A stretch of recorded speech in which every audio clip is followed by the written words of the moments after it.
Are you a businesswoman who is finding it challenging to get your ideas across and make a point? Welcome to Speakers Who Get Results with Elizabeth Bachman, a podcast dedicated to helping women get the visibility they want, whether making a speech or talking in a meeting. Every week, get valuable lessons from Elizabeth or learn from her roundtable conversations with experts and speakers on how to make a difference, not just a point. On to the show with your host, Elizabeth Bachman. Hello and welcome to Speakers Who Get Results. I'm Elizabeth Bachman, your host, and this is the podcast where we talk about leadership, visibility, communication challenges, and how do you really show up as a leader.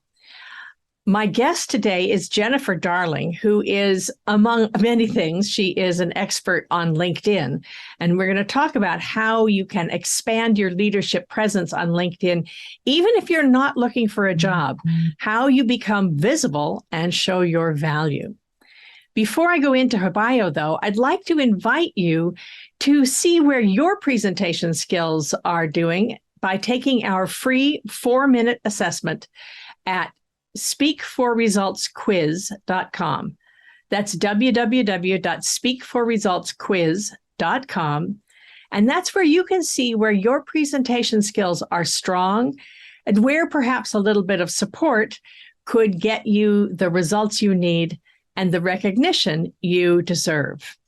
And if you score highly enough, you can get a free 45-minute no sales conversation with me to talk about what the results are, what you learned, and what you need to do next. Meanwhile, Jennifer Darling, I've known her for several years. She's one of my favorite people. She's such a wonderful leader. Her official bio is think force of nature in the best possible way. She's a revenue-generating machine and an in-demand speaker. Jennifer Darling has a knack for turning ideas into money-making opportunities and then helping leaders expand their professional brands online. She teaches audiences and clients to engage innovatively, connect more effectively, and increase their visibility in new and valuable ways that lead to more customers and more referrals. With over 20 years of experience in advertising sales and sales management for companies such as Fox, NBC, CBS, and Comcast, she knows what works and what doesn't to boost sales. She's the author of the highly sought-after book, Increase Your Leads with LinkedIn, 52 Tips for Sales Success. And she was named one of Sweetfish Media's top 50 female sales speakers and voted 2020 Best in Show by the Professional Convention Management Association, convening leaders. Jennifer is also a professional member of the National Speakers Association, which is where I met her. And she is just one of the world's great people. Stay tuned. Here's the article, here's the interview and the information on how you can really stand out on LinkedIn. Jennifer Darling, welcome to Speakers Who Get Results. Thank you, Elizabeth. Hi, I am so happy. I've been just sort of waiting for when I could interview you. I'm just so excited that this worked out. Before we get into all your incredible information about LinkedIn, let me ask you who your dream interview would be.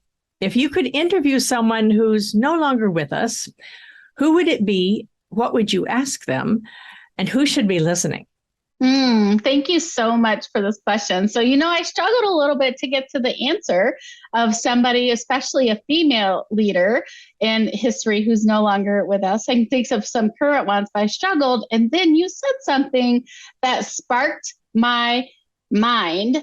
And I remembered when I watched this program on the second president of the United States, John Adams, and Abigail Adams was a major figure, kind of like behind the scenes in his thinking and his orating and his decision making and keeping him balanced. She was just such a powerful female leader in her own way, and especially for the times. So I'm going to choose Abigail Adams. Oh, that would be great. What would you ask her? I would ask her what it was like being the first lady and what it was like contributing to John Adams' decision-making thoughts. How did she view the world as a female in a all-dominated male political society? And, at the time, that political society formed so much of the business world as well. So what would that be like to be in her shoes? And what advice would she give to other women leaders? It's interesting. I think a lot about historical cycles. Basically, looking back at crises and seeing that we have survived them is what allows me to sleep at night. This is why I don't watch the news. I think, okay, we got out of this one, we got out of that one. And one of the things I think about a lot, because of how so much of my work is about helping women step out, claim their voice, claim their power, and the way society conditions us, that we are socialized. I don't think anybody ever did it on purpose. We are socialized into certain biases because for generations and generations, for centuries, that was how you survived. So it would be interesting to have Abigail Adams talk about what was important to her and what she thought about it, bearing in mind her cultural context. She seemed to be very innovative and very ahead of the path, but at the same time, she had to deal with a context that, as you say, was a part of just the historical norm. And so she's not, likely able to make a difference by going to Congress and speaking her voice. Right. But yet she still made a difference in going through a different, path, a different way, which was likely through her husband.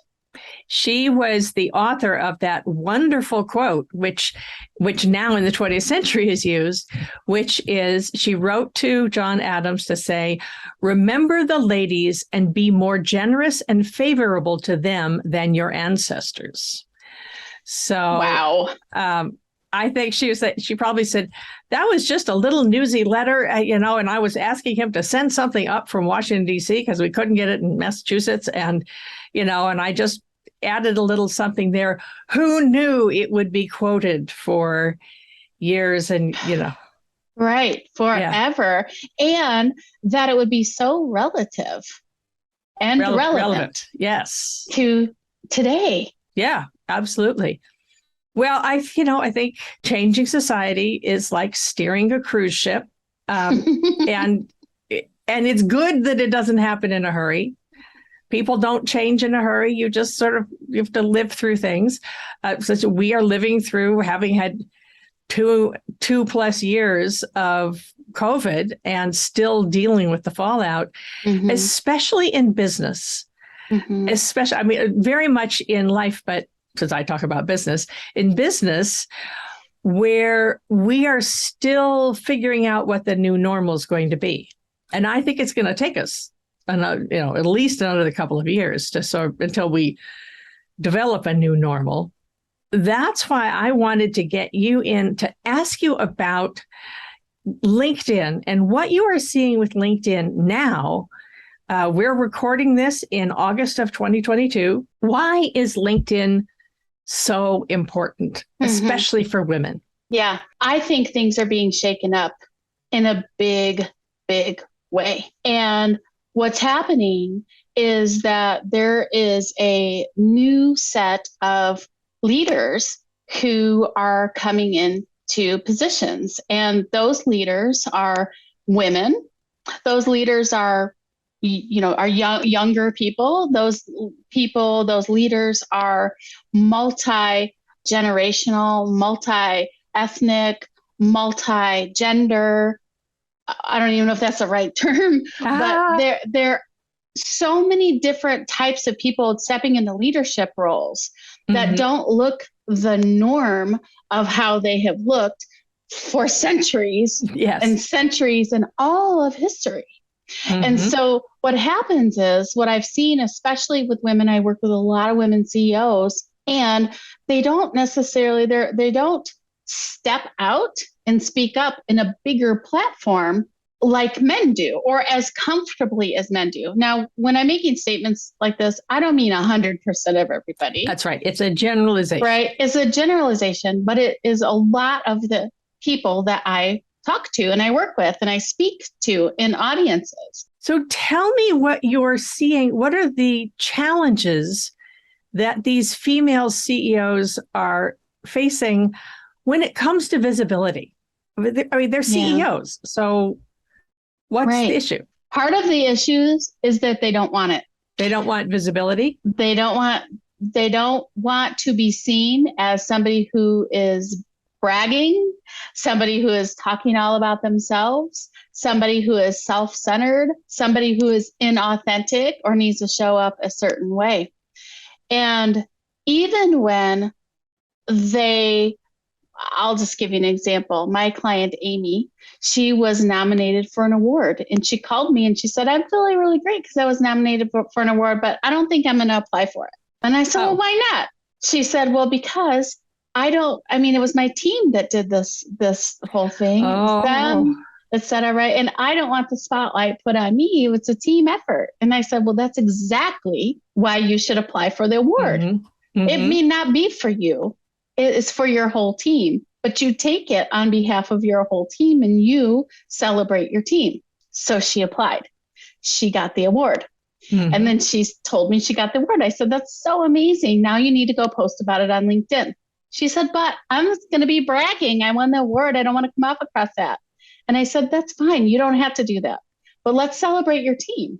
I know you mean it when you say it was your team who won the award. So go tell the world that it was your team who won the award and put it out there. You know, this is conversations that are happening a lot lately about how women give away their power by sharing it with their team to the point where they erase themselves from the picture. And another time I will tell you some stories about what's clients of mine, but and then suddenly you realize that it was your idea, you've been spearheading this, but nobody knows. And then somebody else gets credit for the success.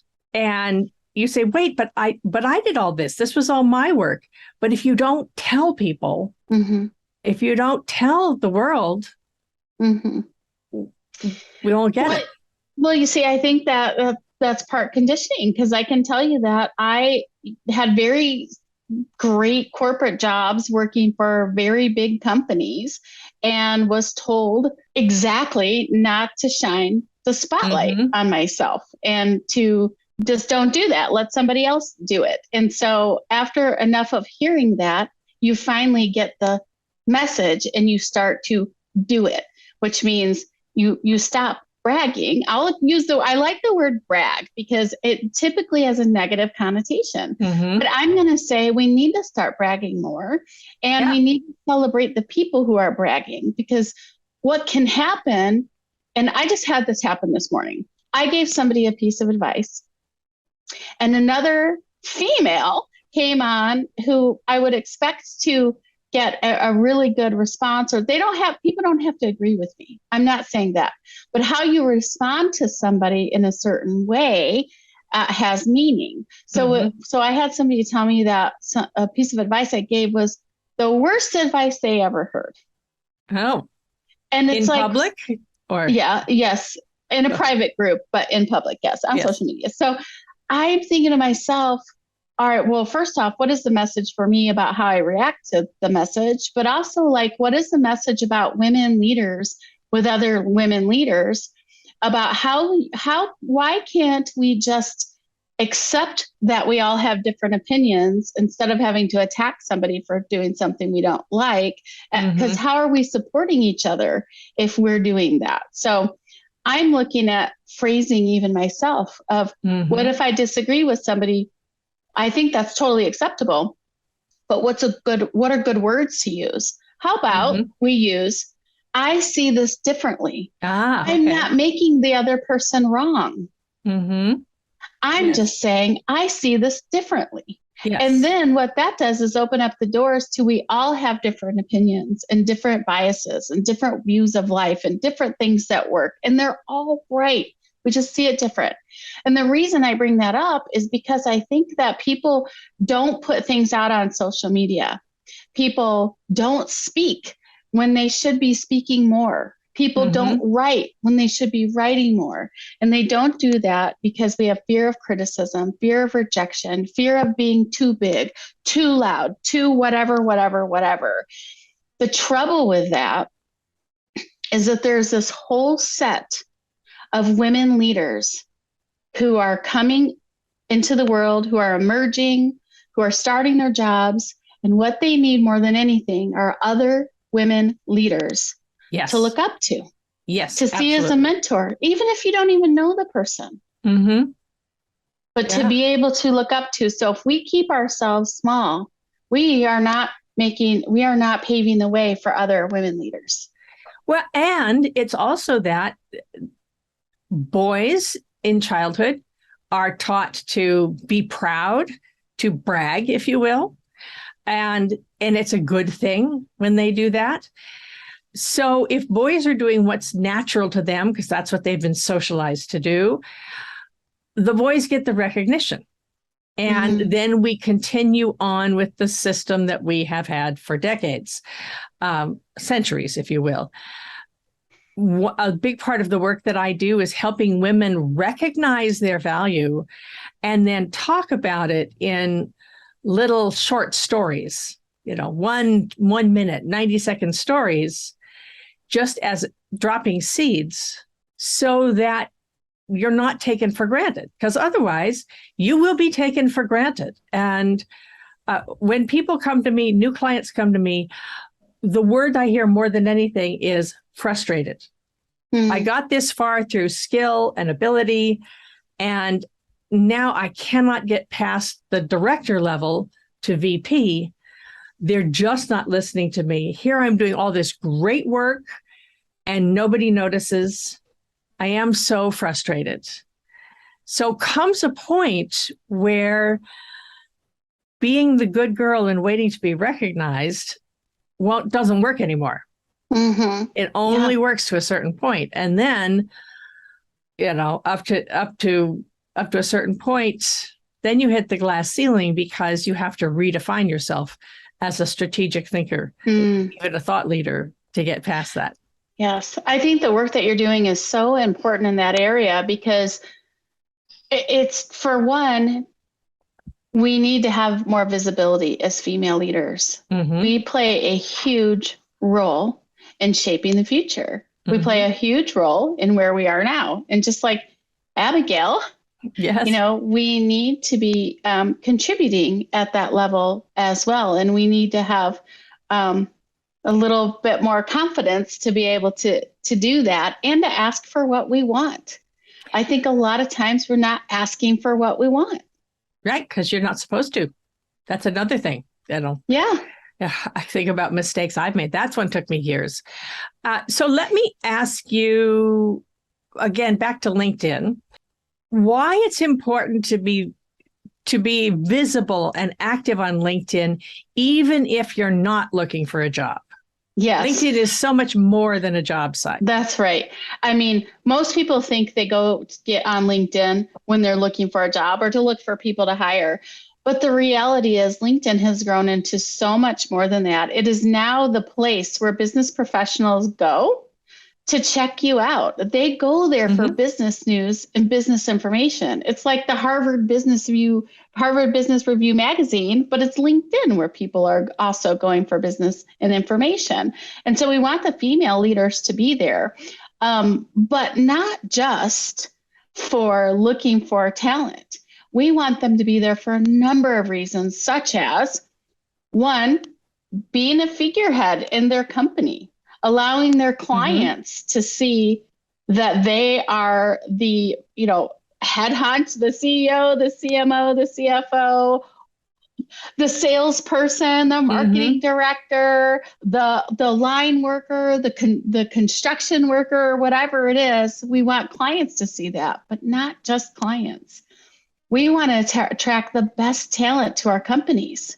And where does talent go to check you out now? They're going to go to your LinkedIn profile. They're going to see, do you have what they're looking for? And today's talent, well, they're looking for financial improvement in their situation, but they also want to be associated with companies who have two very important things. Thing number one is that they support their teams to grow in their positions, to grow into more leadership positions. And the second thing is they want to be associated with organizations that are socially conscious. Yes. Community conscious. So if you show up as a leader on LinkedIn and you are celebrating people on your team who had advanced, you are celebrating projects in the community you've supported, you are naturally going to attract the top talent because these are the important things that they're looking for. Right. In addition to that, it's the community, your industry, media, all kinds of stakeholders are seeing you and how you represent yourself on LinkedIn. If you are not on LinkedIn, sadly, you also have a presence on LinkedIn. It's just the presence everyone else creates about who you are, not the one you create about who you are. I confess, I try not to judge, but I do make a value judgment if I'm looking somebody up and the last thing they posted was 6 months ago. Yeah, I try not to, but that's... Well, partly you can't help it. I mean, you're not like, I know you're not a manipulative person or judging them like, too harshly. I know you're not doing that. But I think that we do, if we want to have a seat at the table, we need to be at the table. And in business, LinkedIn is at the table. Yes. So I'm going to write that down because say that one again. If we want to have to see it. Sure. I just rolled out of my head, so I'll try to re-say it the way I said it. But if we want to have a seat at the table, we need to be at the table. Yep. That's a tweet from tweetable moment. Yes, a tweetable moment. The table. But sometimes we say we want to be at the table, but we don't show up. How could you be at the table if you don't even show up? You don't even walk in through the door. So I'm not talking about everyone in the world, but I am talking about business, especially female women business leaders. Yeah. LinkedIn is the platform for business news and information. You want to be there. So if you're really busy and you're in meetings all day, every day, and then there's never even time to think or to actually do the work that the meetings are about. This is another hobby horse of mine. How can you make the best impact in the least amount of time? Because you actually have to take the time. I know. I personally am a super busy person. I don't have time to be a social media manager in my business. I'm the CEO. I'm running it. And so I totally get this. And a lot of CEOs do too. The nice thing about LinkedIn is it's not like Twitter where you have to post and post and post and post, or Instagram where you have to post and post and post and post. What you can do, you can post weekly on LinkedIn and see some major results. One of my absolute favorite posts on LinkedIn is to take something that is a personal experience that has happened in my day and turn it into a very short story. So I love that you say you're helping people with 60-second messages, because this is probably a 60-second or less story on LinkedIn. Now, my client, Michelle, she is super busy working too many hours. She finally had to take a break and go golfing. And so what I said was, go golfing. Yep. Yes. Michelle, get some pictures of you while you're out golfing. And then I want you to tell me, what experience of you golfing contributed to a business lesson? Yes. And she said, well, geez, because I need to get a break. and I need to refill my tank. And if I don't do that, I'm running on fumes and I'm not very productive. I'm not creative. I'm not doing a good job for my clients. I said, well, then that's what you're going to post about. You're going to post some pictures of you golfing, and you're going to want to talk about why that personal experience is a business lesson. And that's the post you're going to make this week. And then then that's all you have to do. Well, you want to comment back to the people who reply because you don't want to ghost those people, but you don't need to have a, notification on your phone ringing every time somebody comments. Wait a few days and go comment. Or, if you really want to get the results, you do comment quickly. But for busy CEOs, they may not have the luxury to do that. So post once a week a personal, inspirational experience and how that affects business. And those personal experiences are so valuable for other people to hear. And business lessons are so valuable. We don't have to post article or blog after blog after blog or memes or post things and don't show up. That stuff, articles work, but we don't have to do that. We could just be a real human being and talk about some personal experiences turned into business lesson. So what are the top 3 most important things to focus on? Yes. For your profile, your people, meaning your network, and your posts. The profile is, a lot of people create a profile and they write it like they're seeking a job. And we're not talking about seeking a job. We're talking about you showing up and expanding your online leadership presence. Right. You want to have a profile that is really about what's in it for the person who's visiting your profile. And a lot of times that might be customers. And so we want to have the profile look amazing. We want to have it more of a marketing type profile than a job seeker profile. It's not all about you. It's about the stakeholders who are important to you. So depending on your role in your company, it may be a message to your clients. It may be a message to other stakeholders. If you are a person who's on a board of directors and you work in a lot of nonprofits, it may be a message to that person. But you want to think of your profile about what's in it for them, not all about you. I always say use strategic empathy and put yourself in the shoes of your listeners. Oh, I love that. Rule number one. Rule number one is make it about them. Yeah. Yes. Exactly. So your rule number 1 should be throughout the entire profile page. Once they create their profile page, they're pretty set. They don't really need to go back and recreate it every week. They could put something in there every now and then and update it, but that's done. So that seems tedious, but it's a one-time thing, and you want to get it set up right because you never know who's coming over to look at your LinkedIn profile who may be a very important person. Yeah. How can we leverage our connections on LinkedIn? Yeah. So when I hear that question, the first thing I think to myself is not how do we leverage our connections, but how do we support our connections? Nice. And I changed the wording a little bit because too many people are spamming other people. And it's the number one thing I hear. And the number one thing I hear is stop sending me, salesy promotional messages or spammy messages. That's the people complain about that all the time about LinkedIn. So we need to think about how can we support our connections. So how you can support your connections, and they can be prospects, they can be clients, they could be whomever you want to get their attention, your audience, is that you can share their posts. You can comment with something really relevant on their post, add to the conversation. That's what thought leadership to me is adding to the conversation of something you want to make a difference in or something that you have a knowledge or experience. So you can support and leverage your connections by supporting the work that they're putting out into the world, liking, commenting, sharing, introducing them to somebody else. Yes. Yeah. Making referrals, giving them referrals. All of these ways are really powerful ways to support those connections.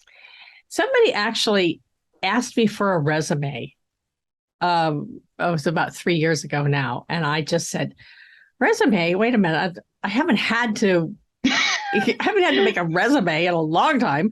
I said, just LinkedIn. That is my resume. Just go there. Yeah. And there are things that, what I always liked about having somebody smart, somebody like you to help with LinkedIn, I get help on LinkedIn, is that it's really hard to tell your own story. You can't see the label when you're inside the bottle.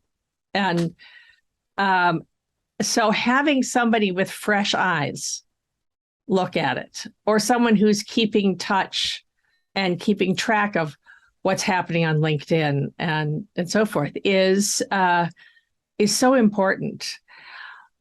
How much can we outsource? Again, I'm thinking time. That is a really good question. And it is also a tough one to answer.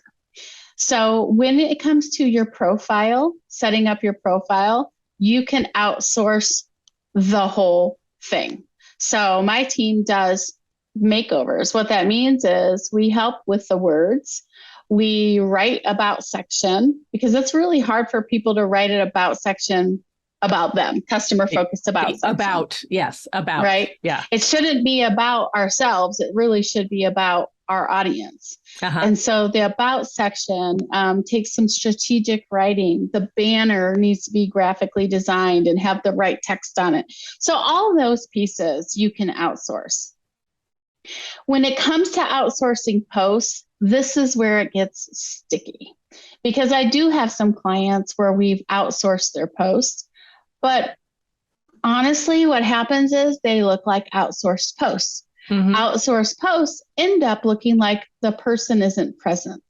LinkedIn is a networking site. And so we're looking at network with other people. So if they're posting memes or posting articles, but never commenting back, I call that ghosting. You're ghosting your fans. You're not commenting back on your fans because somebody else is in charge of doing all that for you. Then you don't look present. One thing that you can do that I have found helpful is have an assistant be the person who answers all the notifications of the happy birthdays and the congratulations. I still look at them because sometimes they'll be saying hello to Thomas, whom I know is actually Tom. And then I'll say, hey, I will follow up. I'll send a follow up. But that was something that saved me. It's about an hour a day. So I do have to give a little caution about that. And everybody has their own way of doing things. So that's the first, whatever works for you, works for you. But recently, like in the last few months, we've seen some issues with assistants signing into personal accounts and doing work. And what's happened is I know at least 3 people who got their LinkedIn accounts completely shut off for a month because an assistant, which is against the LinkedIn rules for your personal page, it's fine. You can set up admins for your business. Yes, because the assistants got in and were in their accounts, and it's against their rules for somebody else to use your username and password in your profile.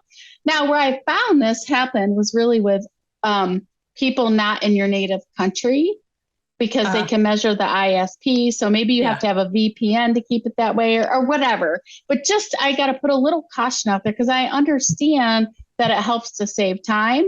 At the same time, if you are investing in being on LinkedIn, I don't want your account to be shut off for a month because you didn't know that was what you agreed to. Well, thank you. That's very useful information. And that's a tip for anybody else who is using this same strategy of having someone else do the happy birthdays and such. Yeah. And some people say, you know what, I'm going to take the risk because I don't have time. And that's fine. That's your own thing. I'm just letting you know what I've seen recently. Very interesting information. If somebody is,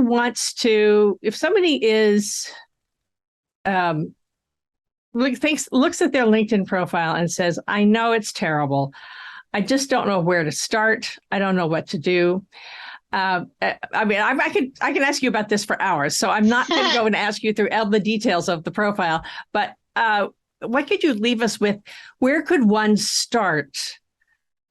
How could we start being more visible on LinkedIn? Yes. Well, I'll tell you, super, super duper easy thing to do is get my ultimate profile checklist, because I'm going to go through all of the areas in your profile and what exactly you should have in them. So I give you suggestions for each area. I suggest that there are 3 major things that you do right away. The first one is make sure you have a great picture that's a close-up of you. Most people have that now, so we're good there. Make sure you have the right headline. People think the headline is for all of your titles, and it is. But you want to have a customer focus headline, or at least an audience focus at beginning of that headline, because you're going to show up in other people's news feeds, probably is the first place you have an impression. And so you want it to be a customer focused headline there, followed by your titles to help you stand out and be different, a differentiator. The third thing is to have a really professional, great looking banner that's very simple. I love your background. Speakers who get results. 4 words. It calls attention. On LinkedIn, I say 5 to 7 words on the banner. Not a whole bunch of stuff. You start putting a whole bunch of stuff, you lose people. Our eyes glaze over. And then a call to action. I mean, look, you have speakforresultsquiz.com. That's what you want people to go do. So this is a really good example of a simple background with a great message. So you want to have that on your banner. So your banner, your headshot, your headline, those 3 things you can go update very simply, very quickly. That would be a great start. Jennifer, darling, this has been so great. I know I can have you asking about many, many, many things. So we'll certainly have you back if you ever have time in your schedule for us as such a busy person. But thank you, my friend. I'm so glad I finally got you on to Speakers Who Get Results. Thank you so much for having me. It's been fun chatting with you, and you asked great questions. Okay. Well, this has been Speakers Who Get Results. I'm Elizabeth Bachman, your host. And let me remind you, if you're curious how your presentation skills are doing, you can take our free assessment at speakforresultsquiz.com. That's www.speakforresultsquiz.com. And that's where you can see where your presentation skills are strong and where perhaps a little bit of support could get you the results you need and the recognition that you deserve. This has been Speakers Who Get Results. I'll see you on the next one. We have just concluded another great episode of Speakers Who Get Results with your host, Elizabeth Bachman. If you got value from today's episode, please feel free to share us with your friends and colleagues. You may also visit elizabethbachman.com for additional resources. Be sure to tune in every week for new episodes, and thanks for tuning in.